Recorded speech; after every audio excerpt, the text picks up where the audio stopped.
You're listening to the Lux Life Discovered podcast, where we talk with people who are living a lifestyle that reflects their passion, because we believe everyone should be living their best life, their Lux Life. The show is hosted by Rick Steiner with Steiner Event Group, a premier national event planning company, and co-hosted by Shannon Richmond, the Vice President of the Panama City Beach Chamber of Commerce.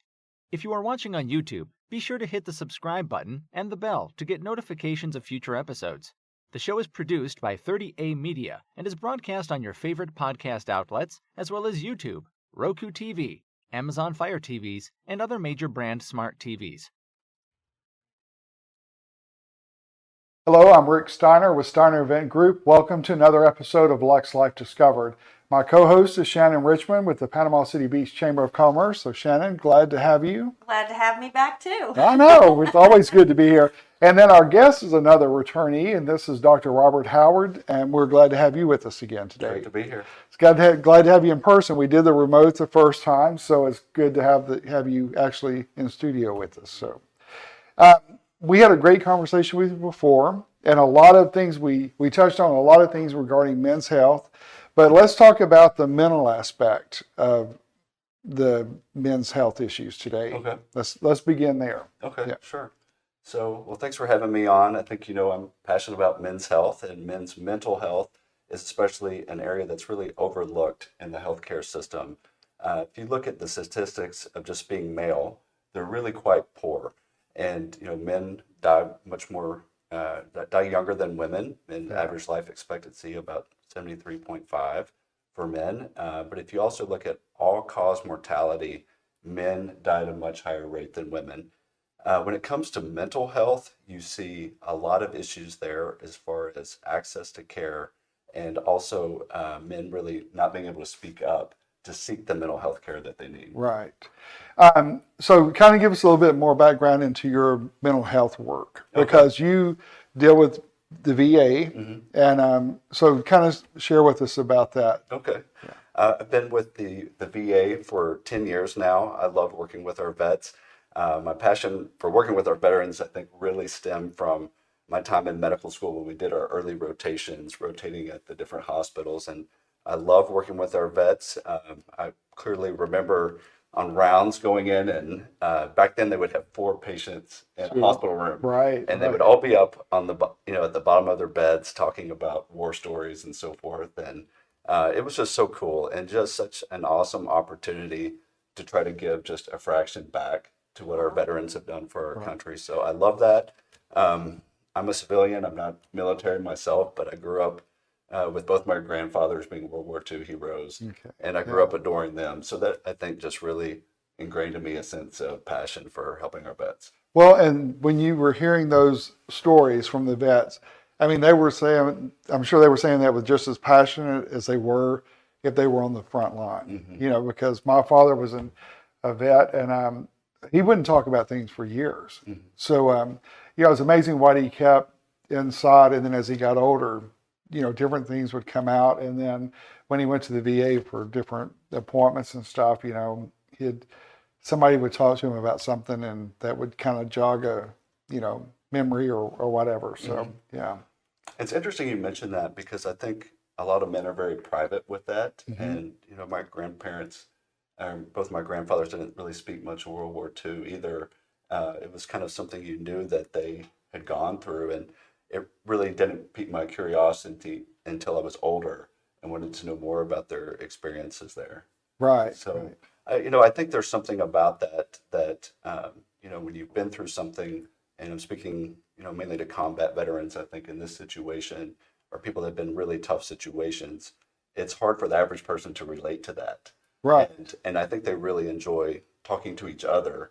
They have a kindred spirit there. And so they really find support, in their peers. Oh, yeah. And think about the ages they were when they were thrown into the front line, to something you can prepare for part of it, but there's, I'm sure, a lot of that no preparation would ever have you ready for like battle, that type thing. So as far as like the psychological and the mental aspect of it, and there's certainly common themes. So often the veterans that I work with, whether they've been, by the time they're coming to mental health, often it's for PTSD, depression, bipolar disorder, or substance use being the most common conditions.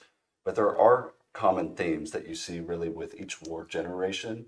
And for one, veterans love to support other veterans, and they really see them as their peers, and they trust them probably more so than their providers. And I think there's a lot of different veteran support groups that are out there, and you'll see that veterans helping veterans is often the best medicine. But I would say some common themes that I see with guys coming back from, I would say particularly transitioning out of the military, coming into the VA, is a hard time adjusting. And if you think about it, when you're in the military, you have a set job, you have a guaranteed income, right? You have expectations that are placed upon you. Yeah. And if you don't do that, you're kicked out of the military.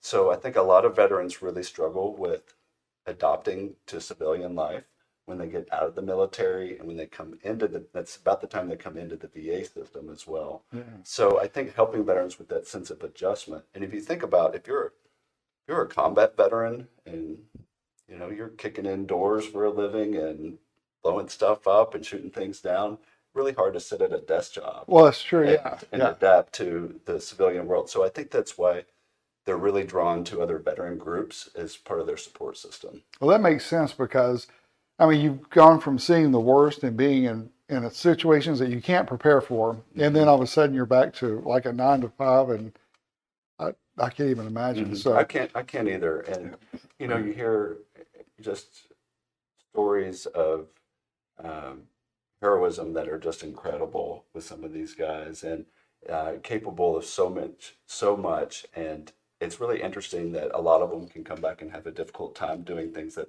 would seem really mundane to us. and what they did before in some cases. But Yeah. it's so much of their training is to be prepared and be alert and to respond, and it's pretty exciting stuff for a lot of them. And then to come back to civilian life is, I think, a real challenge for them. Right. And so the VA has done a much better job about helping our military get transitioned into the VA system, but I think we still have some work there to do.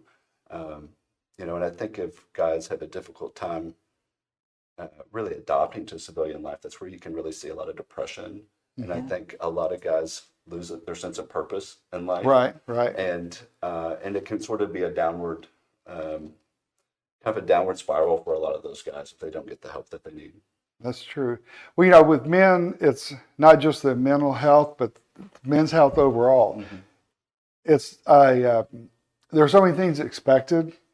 Sometimes things don't always go as planned. Mm-hmm. And even like the way we work sometime or our equipment works. Mm-hmm. Let's just dive into that. Because you're great about being very straightforward. And so what's a major issue that men face that they really talk about? Well, I think looking at men's sexual health, as far as sexual dysfunction goes, erectile dysfunction, are really important topics that are often overlooked. If you think about it, how many times is this something that your doctor really asks you about? Mm-hmm. But if you think about it, erectile dysfunction or sexual dysfunction can have a tremendous toll on one's personal life, on their relationships, as well as their self-esteem, and I'd say their overall well-being too. So kind of interestingly, a lot of people think erectile dysfunction is something that only affects old men, right? But it's actually really common in younger men too. And it's something like 52% of all men will experience erectile dysfunction at some point in their lives. Okay. And if you look at around age 40, it's about 40%. You get to age 70, it's about 70%. So it's really pretty common. And then if you group in sexual dysfunction as well, which includes difficulty with interest in sex, like low libido, or difficulty with other aspects of it, such as premature ejaculation or anorgasmia, which is inability to achieve orgasm. You're dealing with a much wider range of people. And it's not just older people. It's not just older people, yeah. And it's like even with the testosterone treatment, Mm-hmm. Everybody assumes it's just older people, a certain group, but there's some 20 and 30-year-olds that have very low, right? Right. Yeah.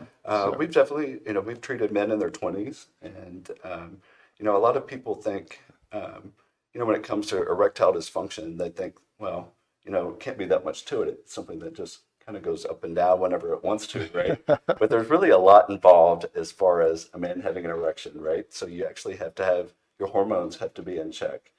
Involves the brain, circulatory system, muscles, the sense of emotion too, right? This element of being attracted. So if you have difficulty in one of those areas, a man can find themselves experiencing erectile dysfunction. So they're not going to just come in and say, "This is my problem," are they?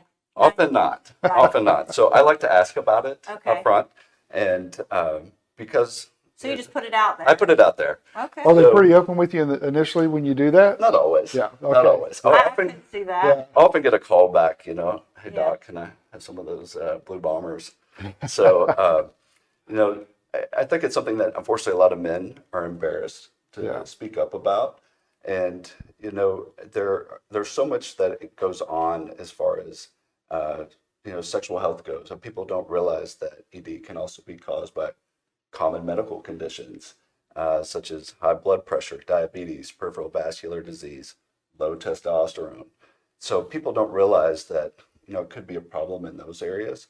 And also common medications such as antidepressants are notorious for that. We'll make a counterbalance. That can cause sexual dysfunction. A lot of blood pressure medications. Blood pressure meds are very commonly prescribed. So a lot of people don't realize that it could be something. They think it's something wrong personally with them, But it could be other factor. factors. Yeah. And psychological makeup. I mean, that's a big part. If you think about, if someone's experiencing stress in their relationships, whether family stress, depression, social pressures, work pressure, or even trauma. Say, for example, psychological trauma can seriously affect someone's ability to have erections. So the blue bombers, as you called them, can people men take those all the time and it won't hurt them? So they're generally safe. So good thing about Viagra and Cialis, everyone has seen the commercials, right? Yeah. So everyone knows if 4 you have an hours. unstable heart condition, you should be taking them. Okay. And everyone knows that erections more than 4 hours are abnormal, unless you're on spring break. Right. Did you say admirable or no? abnormal. I'm just kidding. So So the they good can't thing, hurt themselves if they took one every day. well, I don't see it taken every day usually. Cialis, for example, Because it doesn't work has immediately. it works pretty quickly. So you don't need to take it unless you need to take it. Yes, so I will, with exception of, I'll say, Cialis has a longer half-life than Viagra, so we kind of jokingly call it the weekend pill. So guys can take one on Friday and you're good to go all weekend. Viagra, for example, is shorter acting, so that, take one on Friday, you might just get the benefit Friday night. Yeah. So it's shorter acting in nature. So, and there are other things that we can look at as far as treatment goes. There's a really interesting peptide out there called PT-141, which has been shown to improve sexual pleasure and sexual desire. That is something that can be used for females too. Oh. And What is it? A pill? it's actually it's a peptide. It's actually a small injection that you can take. So we also other treatments. And I would say in very severe cases, like someone with spinal cord injury, they can use alprostadil or Trimix solution, which provides instantaneous erection. So that's really reserved for people that really have anatomical reasons for not being able to achieve an erection. Could you imagine? That'd be like going to your doctor, telling them something's wrong, but not telling them really what's wrong. Mm-hmm. And then you Well, I'm just, sure there are a you lot of come people out that do and that. ask I them. like to ask about it, and I tell people, here's how we commonly treat it, and here are the options. And often, guys kind of snicker when you bring this up, but the questions that I often have for people are, okay, number one, is it as good as it used to be? And number two, could it be better? So if you answer yes to one of those, you could probably stand to benefit in some way. And it also, I'm sure, goes to that trust level as you build that trust with them, because guys just keep everything in typically. So And then we were talking about testosterone can be for men or women. Men or women. So testosterone is really great for improving libido. So you see that both in men and women, and it can also help with erections too. But it's generally not seen as a treatment for erectile dysfunction, but certainly can have the benefits there too. Okay. Good. So most guys that take testosterone, they're usually really excited about that aspect of it. Right. So if we were to come to you, you would do a complete panel workup. Mm-hmm. And then besides just that panel workup, after you read it, you're going to actually have a sit down with us and figure out what we're going through, what we're feeling, because this may say something different than this says. The lab work. Mm-hmm. Right? Yeah. Oh, yeah. This is Yeah. my lab I work. know. I knew what you were doing Okay, with so the the lab. lab work Yeah. may say something totally different than what I'm experiencing and telling you. Mm-hmm. So it could be something psychological. It could be just a million things, but you put those two pieces together and then get a plan. Mm-hmm. So we really tried to come up with a plan that's custom curated to each patient that Not comes cookie in. cutter, It's you not get cookie this, cutter. okay. So you'll see some of these TRT programs out there, and there's some of these online platforms that just say, send us some blood work in, we send you testosterone, for example. One of the things we really love about our company with Optimize is we're all about the relationship with our patients. And we want people to have a good experience and make sure that we're treating the whole person Right. and not just a set of lab values. I like that. And then there's follow up. Usually, after like 3 months, is that they do follow up lab work? So we usually like for people to have labs 2 to 3 months after Okay, their initial yeah. lab work to see where they are after they start treatment.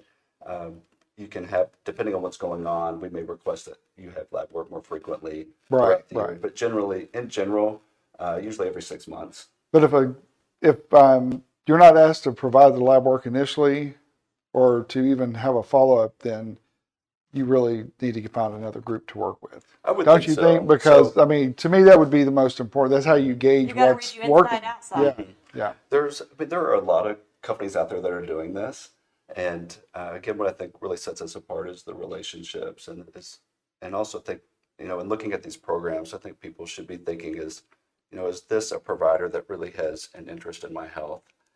Is this something that they're just doing to make money, or this is someone that really cares about me? Right. And so this is someone that's really looking at my labs and following up with me. True. And yeah. so that's one of the things that we do and really take pride in. Yeah, Well, I good. think if you didn't build that relationship, some men may not want to go in. They're too embarrassed. They just want to fill out that thing online and get something sent to them. So building that relationship is really important for that patient. And I bet you they feel that when they sit there and have a conversation with you. Well, thanks. So I hope so. Interestingly, there's been a real explosion in telehealth companies. I don't know if you know much about these out there. They're really under a lot of scrutiny right now when it comes to prescribing controlled substances, and testosterone is one of those. It's not one that we That's a know controlled has substance? It is, yes. So it's so the DEA has different medications on a schedule, and so that is a controlled substance. So they're just different things that we have to be careful about there. But with all these telehealth companies that are coming on board that have just tried to, without any sort of sit down one-on-one encounter with a patient, they'll send these medications out to you. That's So they're coming doing- to an end. They're doing it So- without lab work even? Oh, they will do it. They generally have to have lab work. Okay, And they should good, have good. at least a video connection with you. Right. A video evaluation.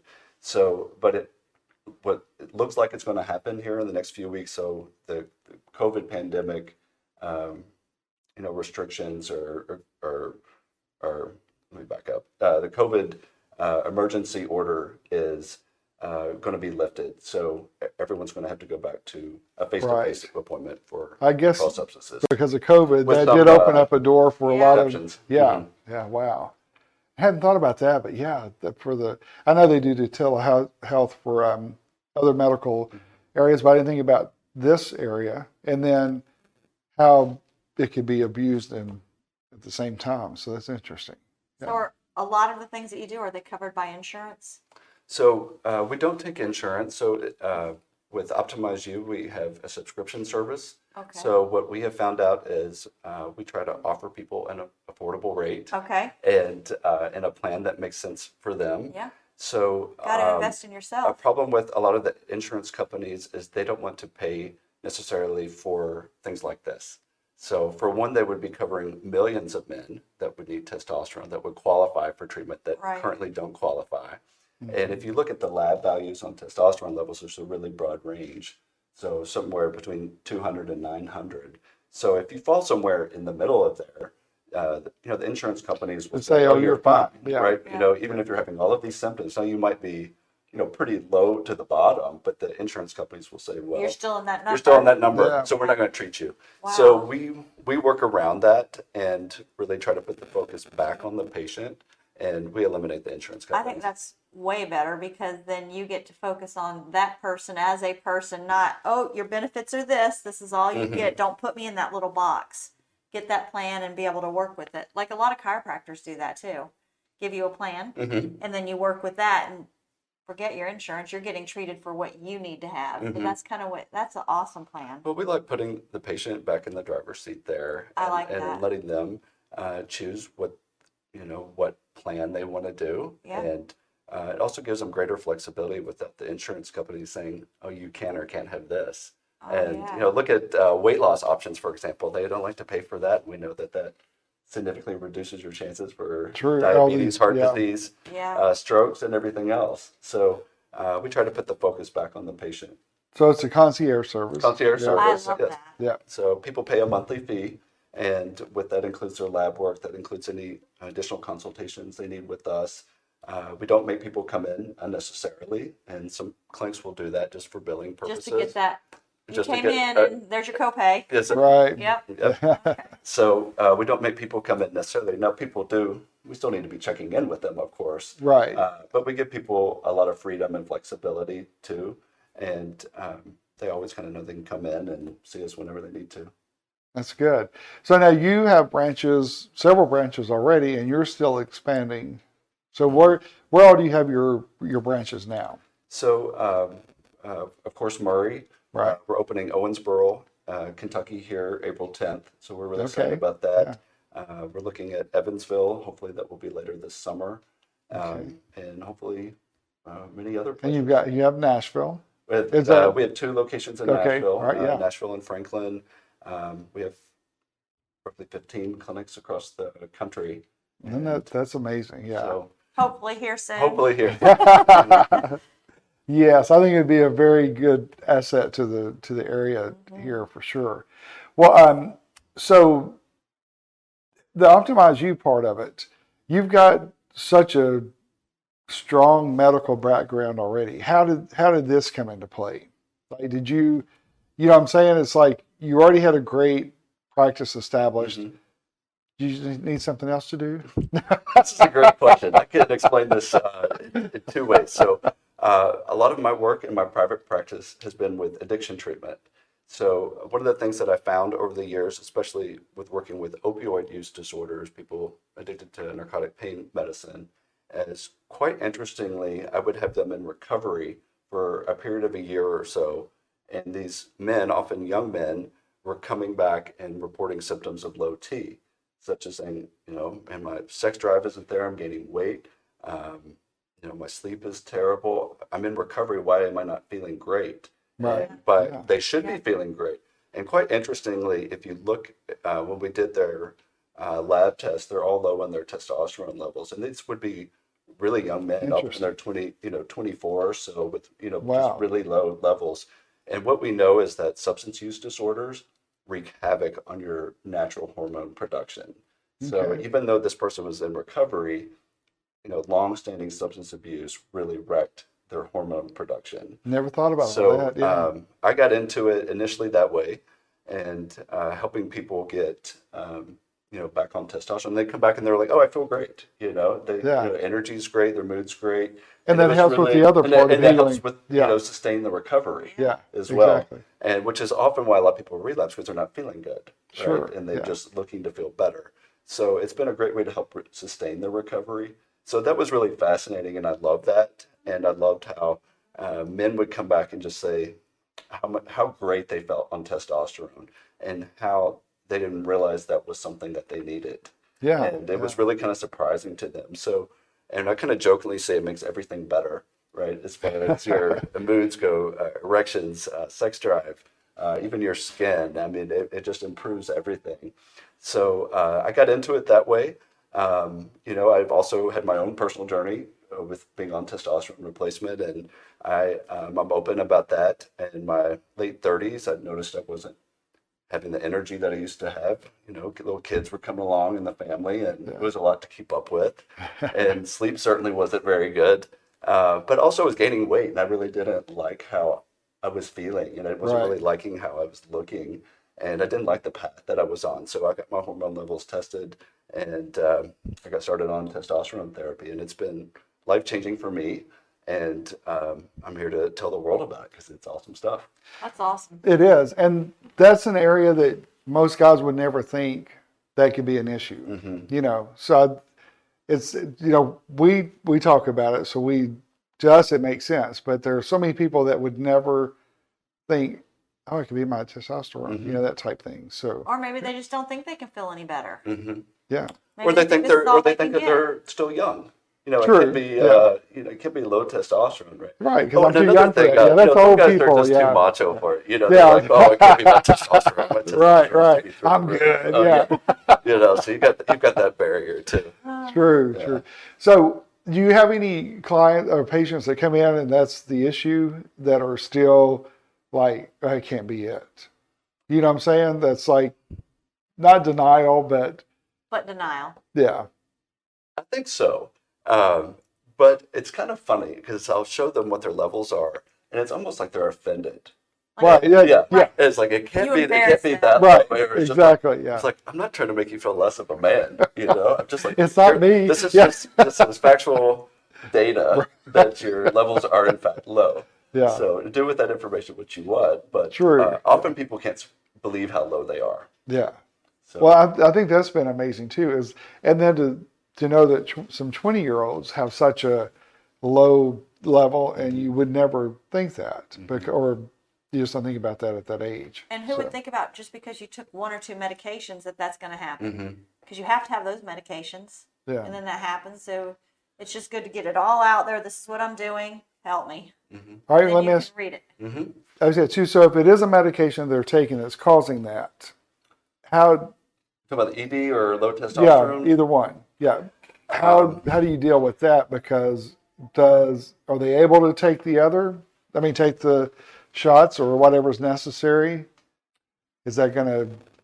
Kind of depends on what's going on. So occasionally we'll have someone that comes in with a history of anabolic steroid abuse, and often you know, these are people that took high doses of steroids when they were younger, you know, for bodybuilding purposes, and not realizing that they've drastically impacted their natural testosterone levels and end Wow. up having low levels. Some of those guys can have such low levels that they struggle with infertility as well. And so, you know, we don't see a lot of that, but we do see some of that. So and with that, they, of course, can have the sexual dysfunction that goes along with that. Now, you're asked about other medications, or you're talking about like blood pressure Yeah, medicines. you're saying blood pressure, diabetes. Diabetes. So you want to make sure that those other factors are in check. So make sure the blood pressure is in check. People still need their blood pressure medicine, right?